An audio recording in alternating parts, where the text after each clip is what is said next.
DooBeeDooBeeDoo, DooBeeDooBeeDoo. Here I am, and this is Ravish Momin, who is a good friend of mine and also a music colleague. And as usual, I like to do a little introduction.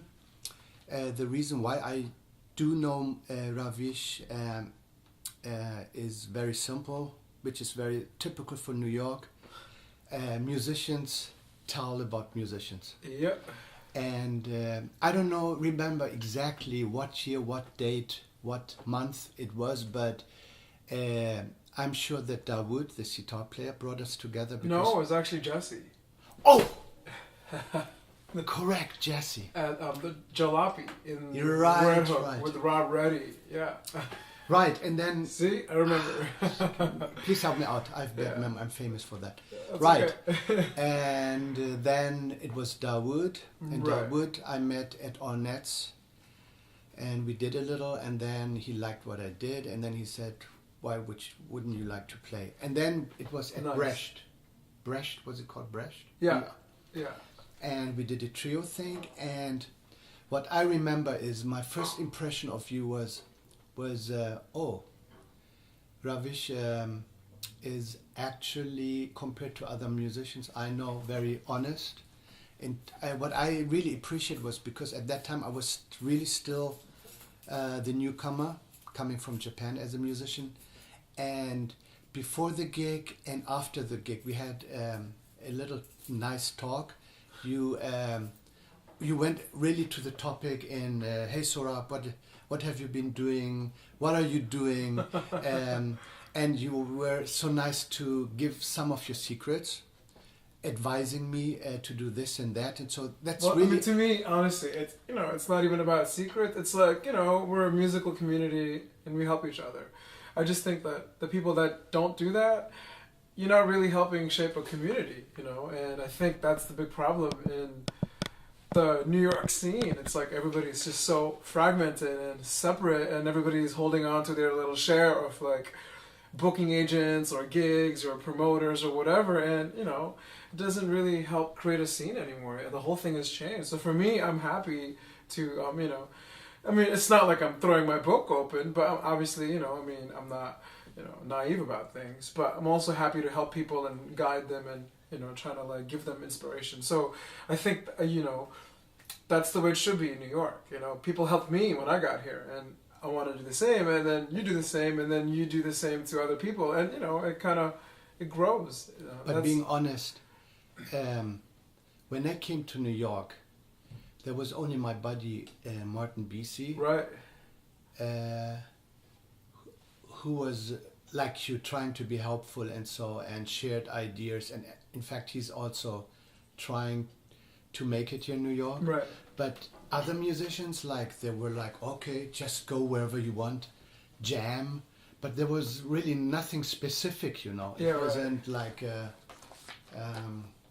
giving really, talking about publicist or like in your case, you said when you put out a CD, you should have a publicist. It's more important than playing little gigs, So you were more thinking like I could feel that you were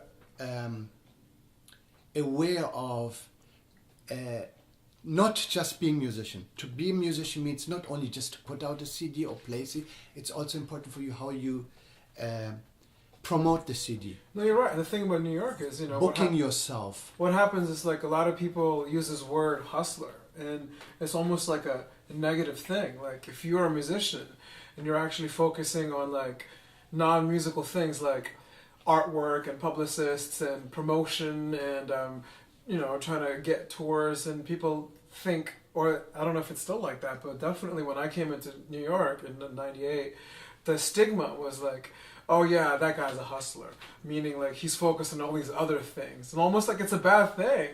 And I'm like, how is that a bad thing? Obviously you have to be able to play, but more important than playing well is having a unique, interesting concept. And then beyond that, how do you get it out to the people? How do you communicate with the people? That's such a big part of it. And on the people that have so-called made it, you know, without naming names, they all have all of this structure, this infrastructure in place.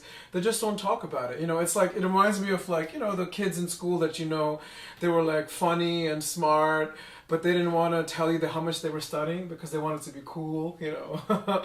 It's kind of like that, you know, like if you talk to a successful musician and be like, how did you make it?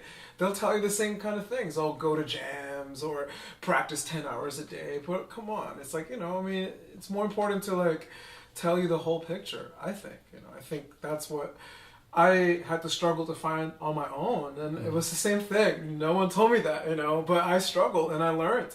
And now I have a very clear picture of what it takes. You know, maybe I don't always know how to go about it, but I understand the big picture. And I think that's very important, and it's not really, you know, exactly what you said. You know, it's not like people are telling you, you know. You're speaking of now being a musician. For example, yesterday at Roberto's, I met one drummer. I don't want to mention his name. He seems like he's a little famous. He said, "I don't care about having a homepage and MySpace and this." And I said, "Oh,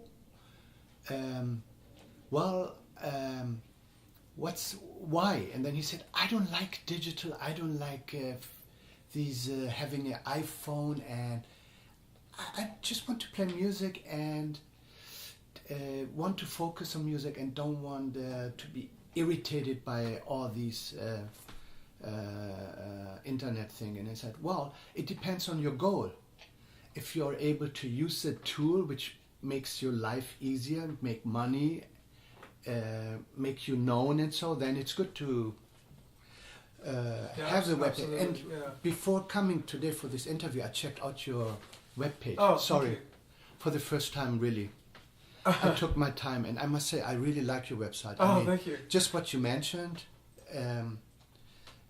about being a musician in New York, and so your website, I really like it. The design is good. It's really comprehensive, and it shows that you want to share music, your interests. So maybe I should, if I meet this drummer, maybe I should tell him to watch you.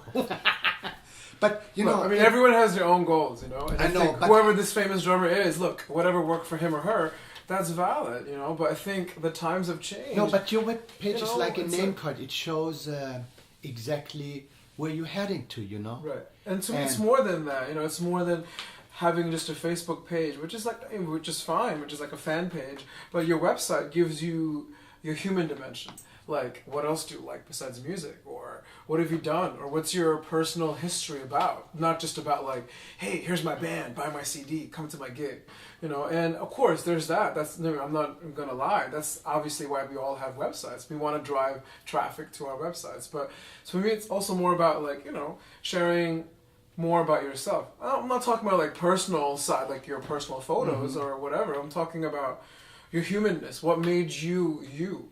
It's not just music, you know, your art, your poetry, your experiences with other human beings or whatever it is. And, you know, I mean, slowly I want to put more of that in my website. Like I used to have a setting called famous artists that inspired me, or famous authors or poets.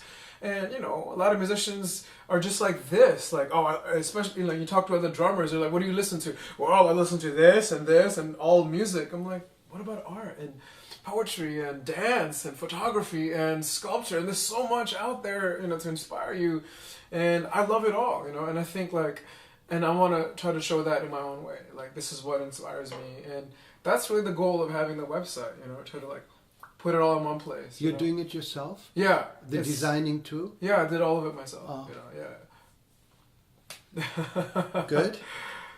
So, could you play a sequence on your drums? Exactly. Now? Yes, just what you said in words to finish this video part. Like, what do you mean by that? Whatever, your impression of we almost have 10 minutes on tape. Okay. So what you felt when we talked, could you express like by music? Sure. I've been doing this thing where I'm collaborating with my electronics, and I'm going to put it all together. So the idea is that the electronics and the acoustics become one, and I'm very inspired by all of that. So this is a little taste of what I'm gonna do later. So here we go.